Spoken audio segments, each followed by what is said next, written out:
नमस्कार मित्रांनो, मी प्रियांका आपल्या सर्वांचे पुन्हा एकदा मनापासून स्वागत करते. मित्रांनो, मी वेळोवेळी तुम्हाला काही छोटे उपाय सांगत असते जे तुमचं जीवन सोपे करू शकतात. जर तुम्ही हे उपाय पूर्ण श्रद्धेने केले तर नक्कीच तुम्हाला जीवनात सकारात्मक बदल दिसून येतील. आज मी तुम्हाला तुरटीचे काही अतिशय प्रभावी उपाय सांगणार आहे, ज्याच्या मदतीने तुम्ही तुमची इच्छा पूर्ण करू शकता. हा तुरटीचा एक अचूक उपाय आहे, जो खूप दिवसांपासून पूर्ण न झालेल्या कोणत्याही इच्छेसाठी उपयोगी ठरतो. हा उपाय केल्याने तुमची अडकलेली इच्छा पूर्ण होऊ शकते. तर चला सुरुवात करूया. मित्रांनो, जर तुमचा व्यवसाय चांगला चालत नसेल तर तुरटीचे अनेक उपयोगी उपाय आहेत. तुरटीचा वापर आरोग्य, धन तसेच संरक्षणासाठी करता येतो. तुरटी वाईट नजर लवकर दूर करण्यास मदत करते. मित्रांनो, जर तुमचा व्यवसाय आधी चांगला चालत होता पण आता चालत नसेल किंवा कोणाची तरी वाईट नजर लागली असेल आणि त्यामुळे व्यवसायात अडचणी येत असतील तर हा उपाय करा. मंगळवार किंवा शनिवारच्या दिवशी थोडी तुरटी घ्यायची आहे. ती एका काळ्या कपड्यात बांधायची आहे. देवाचं स्मरण करताना अशी प्रार्थना करा, देवा, माझा व्यवसाय वाढू दे. जर काही अडथळे येत असतील तर ते दूर कर. तुरटी काळ्या कपड्यात बांधून ती तुमच्या दुकानाच्या दरवाजावरती किंवा लॉकरमध्ये ठेवून द्यायची आहे. हा उपाय तुमच्या व्यवसायाचे संरक्षण करेल. जर वाईट नजरेमुळे व्यवसाय बिघडला असेल तर त्यातूनही तुम्हाला आराम मिळेल. तसेच जर दुकानात ग्राहक येत नसतील तर हा उपाय ग्राहकांना आकर्षित करेल. हा उपाय व्यवसायाशी संबंधित सर्व समस्या दूर करतो. मंगळवार किंवा शनिवारच्या दिवशी तुरटी काळ्या कपड्यात बांधून ती मुख्य दरवाजावर किंवा लॉकरमध्ये ठेवा. हा पहिला उपाय झाला. मित्रांनो, दुसरा उपाय तुम्ही तेव्हा वापरू शकता जेव्हा तुमच्या घरात सतत वादविवाद होत असतील. तुरटीचे उपाय अतिशय प्रभावी असतात. जर तुम्ही हे उपाय 2-3 वेळा केला तर नक्कीच तुम्हाला आराम मिळेल. प्रत्येक कुटुंबात थोडेफार मतभेद असतात, पण जर वाद खूपच वाढले असतील, दिवसभर भांडणे होत असतील तर हा उपाय करा.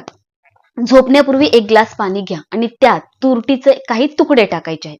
त्यानंतर तो ग्लास घरातील जो मुख्य व्यक्ती आहे त्याच्या उशाशी ठेवा. शक्य असेल तर जो मुख्य व्यक्ती आहे त्यानेच हा उपाय केला तरी चालेल. जर पती घरातील मुख्य असतील आणि त्यांना हा उपाय करायचा नसेल तर घरातील महिला देखील हा उपाय करू शकतात. अशा वेळी तुरटी टाकलेला जो पाण्याचा ग्लास आहे तो तुमच्या पलंगाखाली ठेवायचा आहे. सकाळी उठल्यानंतर देवाचं स्मरण करत तो ग्लास घ्या आणि ते पाणी पिंपळाच्या झाडाशी मुळाशी ओतून टाकायचं आहे आणि अशी प्रार्थना करा, देवा, माझ्या घरातील सर्व समस्या दूर कर, आम्हाला आनंदाने राहू दे. तर हा उपाय एकदा करा, परिणाम दिसला नाही तर पुन्हा करू शकता. हा उपाय कोणत्याही दिवशी करा. घरात साचलेली नकारात्मक जी ऊर्जा आहे, वादविवादाला कारणीभूत ठरते, तर हा उपाय ती नकारात्मक ऊर्जा शोषून घेतो आणि 2-3 वेळा हा उपाय केल्यास नक्कीच त्याचा चांगला परिणाम दिसेल. आता मी तुम्हाला एक अतिशय खास उपाय सांगणार आहे. जर तुम्हाला एखादी इच्छा पूर्ण करायची असेल, इच्छा तर असंख्य असतात, आपण अनेक उपाय करतो, पण जो उपाय परिणाम देतो तो श्रद्धा आणि विश्वासाने केला पाहिजे. जर तुमचा उपायांवर विश्वास असेल तर परिणाम लवकर मिळतात, पण जर तुम्ही शंकेने कोणीतरी सांगितले म्हणून उपाय करत असाल तर परिणाम मिळणार नाहीत. पूर्ण श्रद्धेने उपाय करणे खूप महत्वाचं असतं. जर तुमची एखादी इच्छा खूप दिवसांपासून पूर्ण होत नसेल आणि ती पूर्ण करायची असेल तर हा उपाय करा. एक छोटीशी पिशवी घ्या किंवा कापड घ्या जे तुम्हाला सोयीचं वाटेल. कोणत्याही रंगाची चालेल. त्यात 4 ते 5 तुरटीचे तुकडे ठेवायचे आहेत आणि ती पिशवी बंद करा आणि ही पिशवी तुम्हाला सलग 7 दिवस स्वतःजवळ ठेवायची आहे. म्हणूनच मी छोटी पिशवी सांगितलेली आहे, जेणेकरून ती पाकिटात ठेवता येईल किंवा उशाखाली ठेवता येईल. जे सोयीचं वाटेल ते करा. आंघोळ करताना मात्र ती बाजूला ठेवायची. उरलेल्या वेळेत ही पिशवी नेहमी तुमच्या जवळ ठेवायची आहे, जेणेकरून तुरटीची जी काही ऊर्जा आहे तुमच्या ऊर्जेशी ती कनेक्ट होईल, जोडली जाईल. तर या 7 दिवसात दररोज किमान एकदा पिशवी हातात धरून देवाकडे तुमची इच्छा मनातल्या मनात म्हणायची आहे, देवा, कृपया माझी ही इच्छा पूर्ण कर, हे काम माझ्यासाठी खूप महत्वाचं आहे. 8व्या दिवशी पिशवी उघडा, तुरटी बाहेर काढा आणि देवाकडे प्रार्थना करा. नंतर घरात कुठेही एक छोटा खड्डा करा आणि त्यात तुरटी पुरा.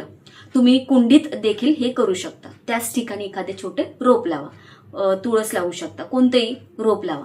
रोप लावताना तुमची इच्छा मनात ठेवा आणि त्या रोपाची नीट काळजी घ्या. जसजसे ते रोप वाढेल तसतसे तुमची इच्छा पूर्ण होण्याची शक्यता वाढेल. जे लोक फ्लॅटमध्ये राहतात आणि माती उपलब्ध नसेल तर ते कुंडीत हा उपाय करू शकतात. कुंडीत तुरटी पुरायची आहे, तिथे रोपटं लावा आणि त्याची काळजी घ्या. या उपायाने तुमची इच्छा नक्कीच पूर्ण होईल.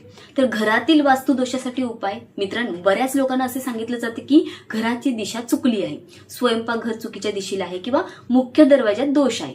तर हे सर्व ऐकल्यानंतर माणूस घाबरतो, कारण घर पुन्हा तोडून बांधणे शक्य नसतं. तर यासाठी अतिशय सोपा उपाय आहे. एक तुरटीचा तुकडा घ्या, तो बाथरूम मध्ये एका चिनी मातीच्या सिरेमिक वाटीत ठेवा किंवा काचेच्या वाटीत ठेवा. तर हा उपाय रविवार किंवा मंगळवारी करा. लक्षात ठेवा, तुरटी कोणत्याही धातूच्या भांड्यात ठेवू नका. 15 ते 20 दिवसांनी ती तुरटी टॉयलेटमध्ये फ्लश करा किंवा गटरात फेकून द्या आणि त्याच वाटीत नवीन तुरटी ठेवा. घरासाठी तुरटीचा आता एक स्प्रे बनवायचा आहे. तुरटी बारीक पूड करा, स्प्रे बॉटलमध्ये टाका, 2 थेंब गंगाजल घाला, साधे पाणी त्यामध्ये भरा, थोडे गुलाबजल घाला. झाडू लावल्यानंतर संपूर्ण घरात ते पाणी शिंपडायचं आहे. तर यामुळे घरातील जी काही नकारात्मक ऊर्जा आहे ती नष्ट होते आणि घरामध्ये शांतता निर्माण होते.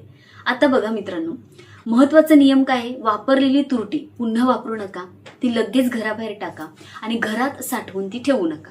तर मला आशा आहे की हा जो व्हिडिओ मी केला आहे तो नक्कीच तुम्हाला उपयुक्त ठरेल आणि त्याप्रमाणे तुमच्या जे काही समस्या आहे त्याप्रमाणे तुम्ही ते उपाय करू शकता. मला वाटतं की आपल्या आयुष्यात खूप सारे प्रॉब्लेम आपल्याला येत असतात, पण जसे आपण हे सात्विक उपाय करतो तेव्हा त्या उपायांचा आपल्याला चांगल्या प्रकारे परिणाम दिसून येतो. कारण सात्विक उपाय बरोबर आपलं नशीब सुद्धा उजळू शकतं, आपलं नशीब आपल्याला साथ देतं. त्यामुळे असे छोटे छोटे जे मी उपाय सांगत असते आपल्या व्हिडिओमध्ये ते नक्की करा. त्याचा नक्कीच तुम्हाला एक ना एक दिवस परिणाम चांगला दिसून येईल. मला आशा आहे तुम्हाला हा व्हिडिओ नक्कीच आवडला असेल. आवडलं तर या व्हिडिओला नक्की लाईक करा आणि आपल्या चॅनलला आता जर सबस्क्राईब केलं नसेल तर सबस्क्राईब सुद्धा करा. असे छान छान उपाय आपल्या या चॅनलवर तुम्हाला भेटतच राहणार आहेत. भेटूया पुढील नवीन व्हिडिओमध्ये. तोपर्यंत श्री स्वामी समर्थ, जय माता दी, हर हर महादेव. धन्यवाद. श्री स्वामी समर्थ.